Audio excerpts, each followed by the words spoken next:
안녕하세요. 저는 서울에 사는 30대 후반의 남자입니다. 제가 이렇게 여기에 사연을 올리게 된 이유는 제게 사랑이 뭔지 알려주신 분들 때문입니다. 저는 태어나는 순간부터 불행을 달고 태어난 사람 같다는 생각을 했었어요. 그렇게 생각할 수밖에 없었던 게 어릴 때부터 부모님에게 버림을 받았었거든요. 살면서 지금까지 단 한 번도 저희 친부모님을 실제로 뵌 적이 없어요. 그리고 저와 함께 있던 사람들이 나중엔 늘 제 곁을 떠났었거든요. 저는 기억도 못하는 아기 시절 때부터 보육원에서 원장님 손에 자랐어요. 그래도 다행인 점은 저희 원장님이 되게 착하고 인자하신 분이셨어요. 정말 한 사람 한 사람을 자기 친자식처럼 보살펴 주셨었죠. 저랑 유일하게 동갑이었던 아이가 있었는데 제가 4살 되던 해에 만나서 6살이 되던 해까지 늘 저와 둘이서 붙어 다니다가 다른 가족을 만나서 떠나버렸어요. 저는 어차피 다들 새로운 가족을 만나 떠날 거라는 생각에 보육원에 같이 지내던 다른 애들과 어울리지 않았고 운동장에서 혼자 애꿎은 모래만 괴롭히면서 놀았어요. 저희 보육원에 일주일에 2번 정도 봉사를 하러 오시던 한 아주머니 부부가 있었어요. 그리고 늘 그 부부를 따라오던 어린 여자아이가 한 명 있었죠. 그 아이는 항상 아주머니 뒤에 서서 아주머니 다리 틈 사이로 고개만 빼꼼 내밀고 있었어요. 저는 평소처럼 혼자서 나뭇가지를 들고 모래를 파면서 놀고 있었습니다. 어쩌다 여자아이랑 눈이 마주치게 됐는데 그 아이가 저를 보더니 해사하게 웃더라고요. 정말 만화 속에 나올 법한 예쁘장한 아이가 웃어주는데 그 모습이 슬로우 모션처럼 보였어요. 저도 모르게 모래를 파고 있던 손을 멈추고 그 아이를 멍하게 보고 있었어요. 봉사가 끝났는지 아이는 아주머니 손을 잡고 보육원을 나가더라고요. 그게 우리의 첫 만남이었어요. 그 뒤로도 아주머니 부부와 함께 그 아이가 저희 보육원에 왔었어요. 올 때마다 늘 그렇듯 아주머니 뒤에 숨어 있더라고요. 그리고 저랑 눈이 마주치면 그때처럼 또 해사하게 웃어줬어요. 어찌나 눈이 큰지 멀리서도 똘망똘망한 눈이 잘 보이더라고요. 그렇게 저희 보육원에 5번 정도 더 왔을 때쯤 여자아이가 눈치를 보면서 슬금슬금 한 발자국씩 제 옆에 오더라고요. 그러더니 가만히 서서 아무 말 없이 발만 땅에 비비고 있더라고요. 저는 그 아이를 힐끔 쳐다보고 다시 나뭇가지로 모래를 파기 시작했어요. 여기서 혼자 뭐해? 우리 엄마가 만든 빵 진짜 맛있는데 너는 왜 안 먹어? 혹시 빵 싫어해? 우리 엄마가 그러는데 편식하면 안 된대. 빵 안 싫어해. 그냥 입맛이 없어서. 혼자 먹으면 맛없거든. 넌 부모님이랑 같이 먹을 수 있으니까 내 마음 모르지? 아, 여기는 그런 곳이었지. 참. 내가 실수했다면 미안해. 근데 너는 왜 올 때마다 맨날 여기서 혼자 이렇게 있는 거야? 애들이랑 공놀이 안 해? 친구가 없어서. 그리고 나 뛰어다니는 거 싫어해. 옷도 더러워지고 땀도 흐르잖아. 너도 친구 없어? 나도 친구 없는데. 너 나랑 친구 할래? 우리 친구하자. 내가 맨날 놀러 올게. 너는 왜 친구가 없는데? 너 혹시 왕따야? 유치원에서 친구들이 너 괴롭혀? 아니, 나 여기가 좀 많이 아파서 유치원에 못 갔어. 그래서 친구 없어. 그러니까 너가 나랑 친구해줘야 돼. 내 이름은 진유정이야. 여자아이는 자신의 가슴 쪽을 손가락으로 가리키면서 말을 하더라고요. 알고 보니 여자아이는 태어날 때부터 심장이 조금 안 좋았었어요. 그래서 남들이 다 가는 유치원에도 못 가고 매번 이렇게 아주머니를 따라다닌 것이죠. 저는 그날 이후로 그 여자아이와 친구가 되었습니다. 아주머니도 올 때마다 딸과 놀아줘서 고맙다면서 저를 많이 챙겨주셨어요. 그 여자아이는 보육원에 오면 양손에 빵을 쥐고 바지주머니 양쪽엔 조그만 우유를 넣어서 해맑게 웃으면서 제게 달려와서 빵과 우유를 나눠주고 옆에서 같이 먹었어요.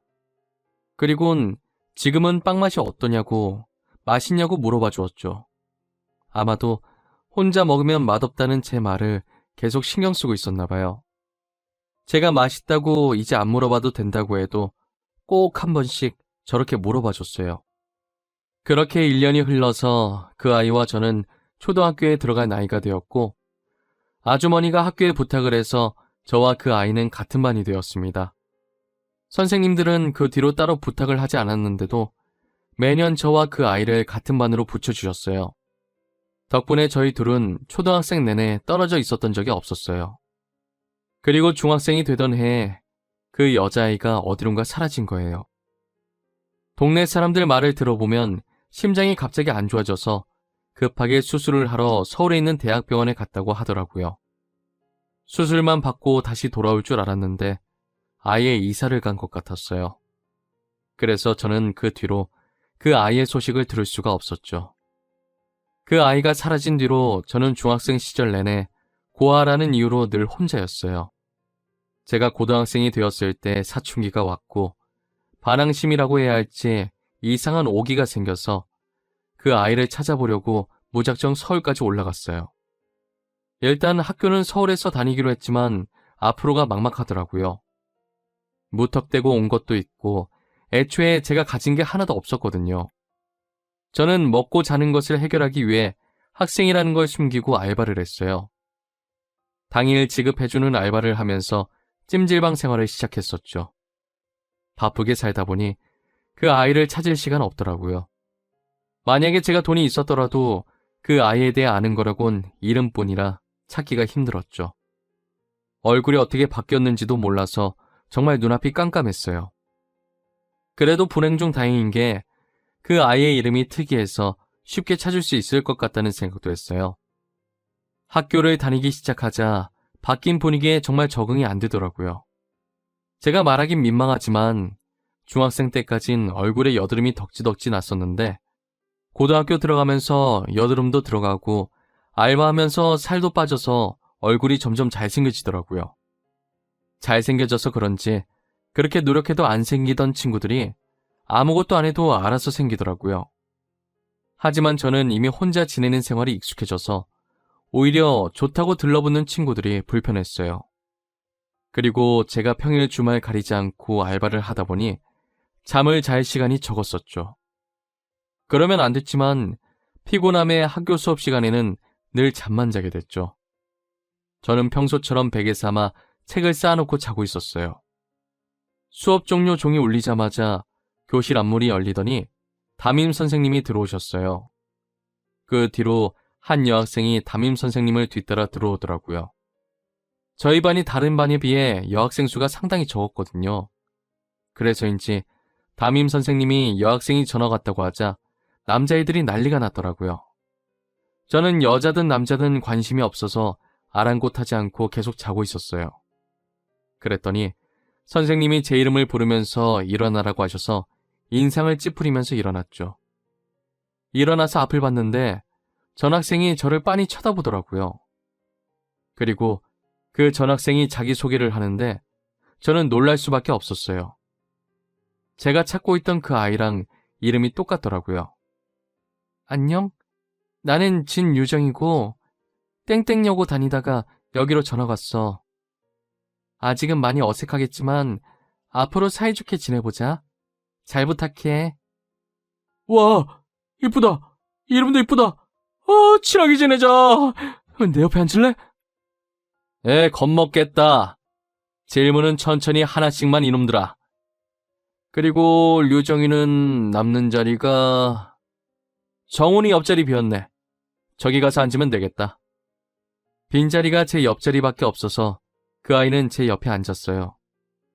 교탁에서 제 옆으로 올 때까지 그 아이의 얼굴을 빤히 쳐다봤어요. 아무리 봐도 옛날 얼굴이 전혀 보이지 않았어요. 그 아이는 제 시선이 민망했는지 가방을 책상 옆에 걸면서 민망하게 웃더라고요. 뭐야?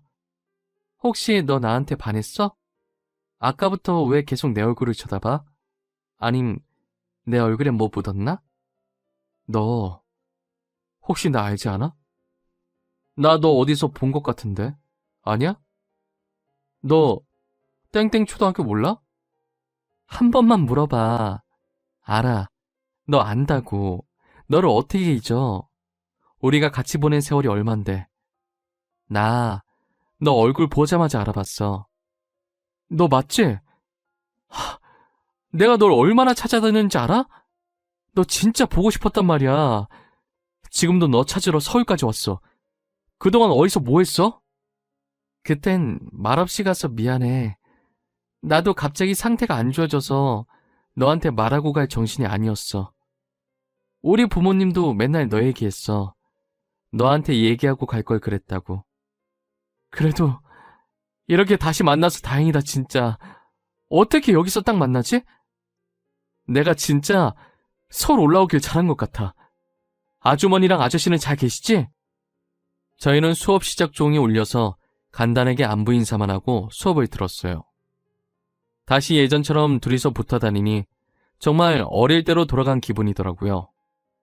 그리고 제가 찜질방에서 지내는 걸 알고 선뜻 자기 집으로 오라고 하더라고요. 저는 신세 지는 게 싫어서 괜찮다고 그냥 놀러만 간다고 했어요. 정말 오랜만에 아주머니와 아저씨 볼 생각에 신나 있었죠. 아주머니와 아저씨는 저를 보더니 양팔 벌려 반겨주시더라고요. 제가 잠시 화장실을 간 사이에 그 아이가 아주머니와 아저씨께 제 사정을 얘기한 것 같더라고요. 아주머니는 방 남는 거 있다고 거기서 생활하라고 하시더라고요. 저는 한사코 괜찮다고 했지만 아저씨까지 합세해서 당장 오늘부터 여기서 지내라고 하는 바람에 결국 두 손 두 발 다 들고 같이 살게 되었어요. 저희는 늘 붙어 다녔고 아주머니와 아저씨는 장난으로 저를 사위라고 불렀어요. 그 아이도 부모님께서 저를 사위라고 부르는 것에 별말 안 하더라고요. 그래서 그냥 넉살 좋게 웃으면서 장모님, 장인어른 하면서 장난을 받아주곤 했어요. 아주머니와 아저씨는 저를 정말 친자식처럼 잘해주셨어요. 늘 제가 사위였으면 좋겠다고, 다른 놈들한테는 딸을 못 맡기겠다고 하셨죠. 장난으로 사위라고 불렀었는데 저희는 몇 년 후 결혼을 하게 되면서 진짜 사이가 되었어요. 원래도 같이 살았기 때문에 따로 분가를 하지 않고 아내와 방만 합쳐서 같이 살았어요. 저는 앞으로 처가 식구들과 행복할 일만 남았다고 생각했습니다. 하지만 제가 진짜 불행을 달고 태어난 것인지 결혼하고 얼마 지나지 않아 장인 어른께서 교통사고로 세상을 떠나셨어요. 당시 비서는 살았었는데 차 뒤쪽에 손상이 심해서 장인 어른만 크게 다치셨더라고요. 결국 병원으로 이송 도중에 출혈이 너무 심해서 세상을 떠나시고 말았어요. 저와 아내는 제정신이 아니었고 그나마 정신을 붙잡고 계시던 건 장모님이셨어요. 장인어른 영정사진을 들고 하염없이 울고 있는 저희에게 장모님은 정신 차리라고 말씀하셨죠. 곽서방, 이럴수록 정신 똑바로 차려야 해. 죽은 사람은 죽은 사람이고 산 사람이라도 잘 살아야 하지 않겠어?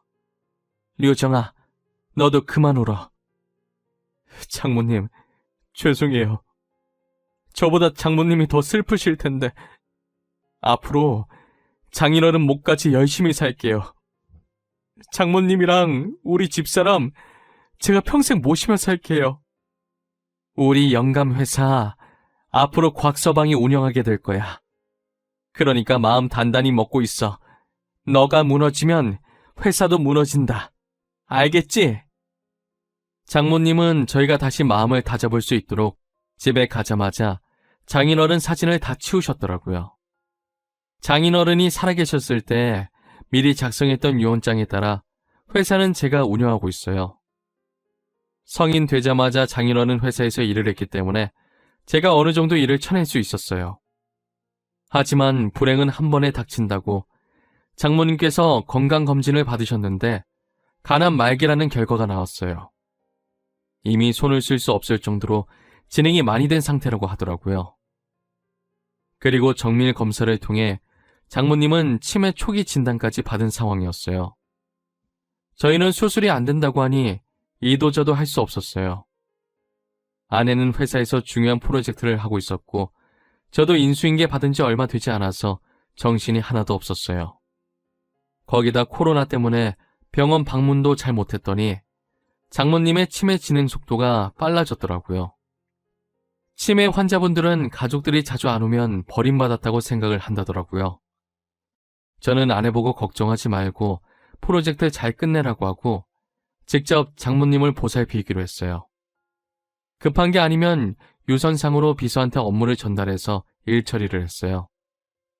그래도 다른 치매 환자들 보면 난폭해지시는 분들도 계셨는데 저희 장모님은 다른 분들에 비해 되게 온순하신 편이었어요. 장모님은 하루 종일 창밖을 보면서 장인어른만 찾으시더라고요. 저는 차마 이 세상에 없다고 말할 수가 없어서 매번 잠시 어디 갔다고만 했어요. 장모님의 하루 일과는 반은 장인어른 찾기, 반은 잠자는 것이었어요. 제가 장모님 간병한 지 4개월 정도 됐을 때 낮에 잠시 장모님 주무시길래 장모님 손을 잡고 있다가 저도 모르게 잠이 들었는데 누군가 머리 쓰다듬는 느낌이 들더라고요. 그래서 살짝 고개를 들어봤는데 언제 일어나셨는지 장모님이 제 머리를 쓰다듬고 계셨어요. 장모님께서는 정말 오랜만에 멀쩡한 정신으로 제게 말을 거시더라고요. 정훈아, 맨날 곽서방 우리 사이 하다가 이름 정말 오랜만에 불러보네. 나 때문에 고생이 많지?